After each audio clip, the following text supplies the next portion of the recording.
नमस्कार साथियों। बिहार शिक्षक बिहार शिक्षक द्वितीय चरण की परीक्षा जो अभी चल रही है, उसमें जो 10 दिसंबर आज का पेपर हुआ है, उसके सामान्य अध्ययन का हल आइए मैं आपको बताऊं। सामान्य अध्ययन का हल मैं आपको जल्दी जल्दी इसका उत्तर और एक्सप्लेनेशन के सहित बता देता हूं, ताकि किसी प्रकार का डाउट ना रहे। ये लगभग 100% सही उत्तर है मित्रों। तो दोस्तों आइए मैं आपको बता देता हूं सामान्य अध्ययन 10 दिसंबर के परीक्षा का, आज के परीक्षा का 10 दिसंबर।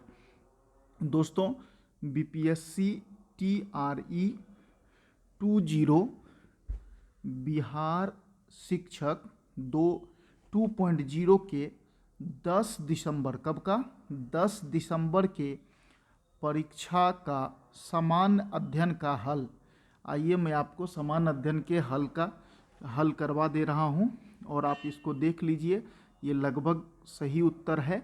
आप मिलाइए, मिलाने के बाद आपको लगेगा कि हाँ ये सही उत्तर बनाया गया है। तो मित्रों शुरू करते हैं, आप लोग उत्तर देख लीजिए। मित्रों एक प्रश्न आया था आपके सेट में, 50वां क्वेश्चन रहा होगा।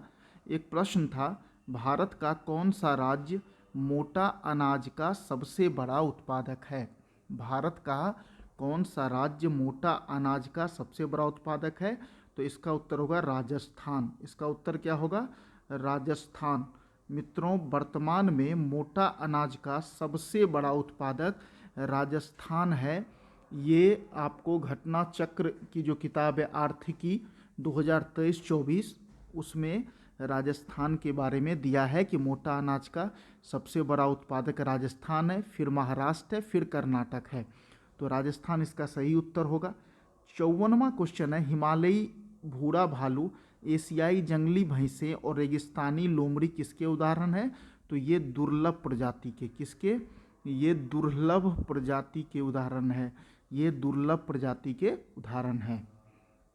अगला प्रश्न था, इंडिया डिवाइडेड पुस्तक किसने लिखी। एक क्वेश्चन था, इंडिया डिवाइडेड पुस्तक किसने लिखी। तो राजेंद्र बाबू ने, राजेंद्र प्रसाद जी ने इस किताब को लिखी थी। राजेंद्र प्रसाद ने इस किताब को किसने लिखी थी? राजेंद्र प्रसाद जी ने, जो हमारे प्रेसिडेंट भी रहे थे, उन्होंने लिखी थी। फिर पूछा है 57वां क्वेश्चन पूछा है कि 1915 में होम रूल लीग किसने आरंभ की। तो होम रूल लीग को आरंभ की थी किसने? एनी बेसेंट ने। एनी बेसेंट ने आरंभ की थी। इस ऑप्शन में एनी बेसेंट सही होगा। बाल गंगाधर तिलक ने भी शुरू की थी, चूंकि इसमें तिलक जी नहीं है ऑप्शन में, इसीलिए एनी बेसेंट इसका सही उत्तर होगा। इसीलिए इसका एनी बेसेंट जी सही उत्तर होगा।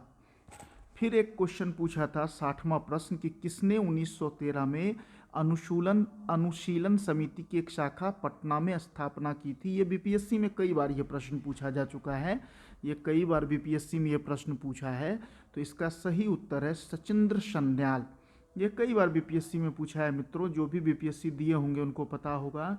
सचिंद्र सन्याल जो है इसका सही उत्तर है मित्रों। तो इसको उत्तर कर लीजिए। 61वां क्वेश्चन आया था, भारतीय राष्ट्रीय कांग्रेस का गया अधिवेशन किस वर्ष हुआ था। तो 1922 में, जिसकी अध्यक्षता चित्तरंजन दास ने की थी। कल भी ये प्रश्न पूछा था, लेकिन उसमें पूछा था कि अध्यक्षता किसने की थी गया अधिवेशन की, और इसमें पूछ दिया कि कब हुआ था, किस वर्ष हुआ था। तो 1922 में ये हुआ था। कब हुआ था? 1922 में। उसके बाद है मित्रों, अगस्त 2023 में बर्लिन जर्मनी, ये 43वां प्रश्न होगा। आपके सेट में कौन सा प्रश्न है आप देख लीजिएगा। अगस्त 2023 में बर्लिन जर्मनी में आयोजित विश्व तीरंदाजी चैंपियनशिप में व्यक्तिगत कंपाउंड स्वर्ण पदक जीतने वाले सबसे कम उम्र के वरिष्ठ विश्व चैंपियन और पहले भारतीय कौन बने।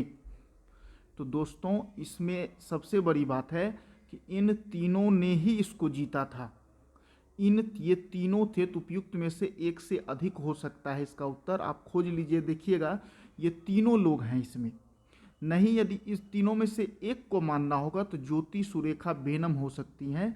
बाकी ये तीनों उत्तर होना चाहिए इसमें, उपयुक्त में से एक से अधिक उत्तर होना चाहिए। तीनों लोग इसमें जीतने वाले में थे। नहीं, यदि ये नहीं होगा तो आप परनीत कौर कर सकते हैं। तो आप परनीत कौर कर सकते हैं। यदि एक कोई उत्तर मानेगा तो परनीत कौर हो सकता है। बाकी ये तीनों थे इसमें, अब तीनों थे। अब 46वां क्वेश्चन है, हाल ही में किस राज्य की कैबिनेट ने मिशन शक्ति स्कूटर योजना चलाई है? तो ये उड़ीसा है मित्रों। उड़ीसा के नवीन पटनायक सरकार ने इसको शुरू किया है उड़ीसा में, और 15,000 महिलाओं को स्कूटर प्रदान किया है। महिलाओं को स्कूटर प्रदान किया है, तो इसका उत्तर होगा बी। उसके बाद मित्रों अगला प्रश्न है कि इनमें से किस महिला ने बिहार में नमक सत्याग्रह में सक्रिय भाग लिया था? तो श्रीमती हसन इमाम और ये लोग मिला, इसमें से 2 लोग हैं, तो इसीलिए उपयुक्त में से एक से अधिक उत्तर इसका होना चाहिए। उपयुक्त में से एक से अधिक। फिर 62वां प्रश्न है, राष्ट्रवादियों के दैनिक समाचार पत्र दी इंडियन नेशन का प्रकाशन कब हुआ? तो इंडियन नेशन का प्रकाशन 1931 में पटना से हुआ था। कहाँ से हुआ था? पटना से ही शुरू हुआ था 1931 में, राष्ट्रवादियों के दैनिक समाचार पत्र दी इंडियन नेशन का। उसके बाद मित्रों एक प्रश्न था, 1915 में होम रूल लीग किसने प्रारंभ की? तो ये क्वेश्चन मैंने बता दिया आपको, उत्तर फिर से देख लीजिए। Annie Besant. नमक सत्याग्रह वाला भी बात मैंने बताया कि इनमें से एक से अधिक, और ये वाला मैंने क्वेश्चन बता दिया है। अब अगला चलते, दोबारा आ गया ये प्रश्न।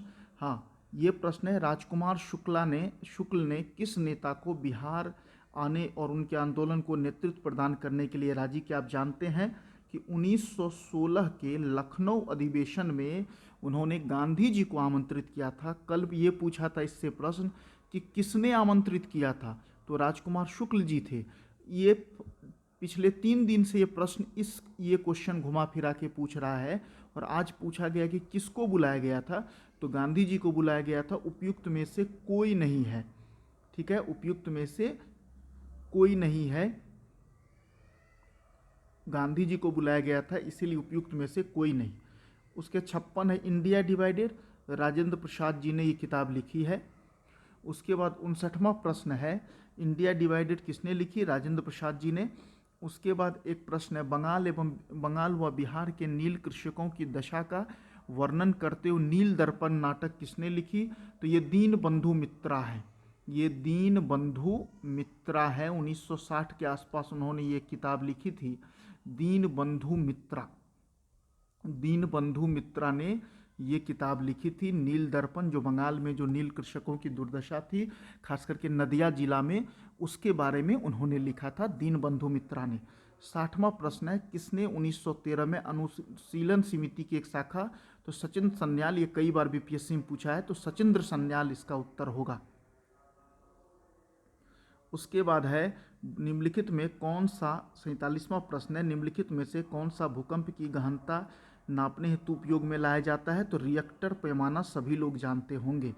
निच्छालन प्रक्रिया किससे संबंधित? भारी वर्षा से। निच्छालन मतलब मिट्टी का कटान, जो ऊपरी परत जो कटती है उसी को निच्छालन कहते हैं। तो निच्छालन मुख्य रूप से भारी वर्षा के क्षेत्रों में होना चाहिए। तो इसका उत्तर होगा भारी वर्षा क्षेत्र, भारी वर्षा, और इसका होगा रिएक्टर पैमाना। भूकंप वाले का उत्तर क्या होगा? रिएक्टर पैमाना। भारत का सबसे शुष्क स्थान जैसलमेर होगा, जैसलमेर। इसका ये क्वेश्चन नंबर 51 है। भारत का सबसे शुष्क स्थल जैसलमेर होगा इसका उत्तर। और एक पूछा था, निम्न में से कौन सी जायद फसल है? तो भाइयों देखिए, उड़द भी है दोस्तों, तरबूज भी और मूंग भी है। इसीलिए उपयुक्त में से एक से अधिक, इसका डी ऑप्शन हो जाएगा कि कौन सी जायद फसल है। तो उपयुक्त में से एक से अधिक। तो मित्रों ये कुछ प्रश्न सामान्य अध्ययन के थे जो मैंने आपको बताया। ये क्वेश्चन कुछ सामान्य अध्ययन के थे जो मैंने आपको बताया है, और मुझे उम्मीद है कि आपको अच्छा लगा होगा। मित्रों, सभी मित्रों को बहुत ही शुभकामनाएं परीक्षा के लिए। ईश्वर करे आप सब सफल हो। नमस्कार मित्रों, धन्यवाद।